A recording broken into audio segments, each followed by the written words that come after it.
High বন্ধুরা, সবাই কেমন আছো? আশা করি সবাই ভালো আছো। আর আমি এক শূন্য রোমান্টিক স্টোরি বলব, সত্যি তোমাদের ভালো লাগবে। প্লিজ ভিডিওটা একটু স্কিপ করবেন। অবহেলার মূল্য। একটি ছেলে নিজের মাকে অবহেলা করত। একদিন মায়ের মৃত্যু হলো। তারপরে ছেলেটি বুঝতে পারল মায়ের ভালোবাসার কোনো বিকল্প নেই। কিন্তু তখন আর সময় নেই, মায়ের কাছে ক্ষমা চাওয়ার সুযোগ নেই। বন্ধু যখন শত্রু। দুই বন্ধু ছিল অনেক কাছের। একদিন একজন বিশ্বাসঘাতকতা করল, কিন্তু সে বুঝতে পারল না তার বন্ধুর ভালোবাসার গভীরতা। বিশ্বাস যখন একবার ভাঙে তা কখনো জোড়া লাগে না। প্রতিশ্রুতির মানে। এক যুবক তার বাবাকে প্রতিশ্রুতি দিয়েছিল সে বড় হয়ে তাকে খুশি রাখবে, কিন্তু আজ সে এত ব্যস্ত প্রতিশ্রুতির কথা ভুলেই গেছে। বাবা শুধু চুপচাপ তার প্রতীক্ষা করে। বাবার শেষ ইচ্ছা।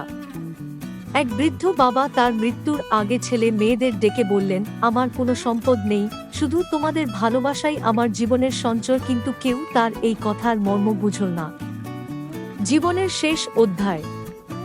এক বৃদ্ধা হাসপাতালের বেডে শুয়ে আছেন। তার চারপাশে সবাই ব্যস্ত, কিন্তু তার মনে শুধু একটাই প্রশ্ন, আমি কি সত্যি কাউকে ভালোবাসা দিতে পেরেছি, নাকি আমি শুধু একা থেকেই চলে যাব? ভালোবাসা হারিয়ে যায় না, শুধু সময় নেয় ফিরে আসে। হারানোর পরে ভালোবাসার মূল্য। অর্পিতা আর অভ্র একে অপরকে পাগলের মতো ভালোবাসত। একদিন তাদের ভুল বোঝাবুঝিতে অভ্র চলে গেল বিদেশে। বছর পেরিয়ে গেল, কিন্তু অর্পিতা তার অপেক্ষায় রইল। অভ্র যখন ফিরল তখন জানতে পারল অর্পিতা আর বেঁচে নেই, শুধু একটা ডায়েরি রেখে গেছে যেখানে প্রতিদিন তার অপেক্ষার কথা লেখা। অপরিণত ভালোবাসা।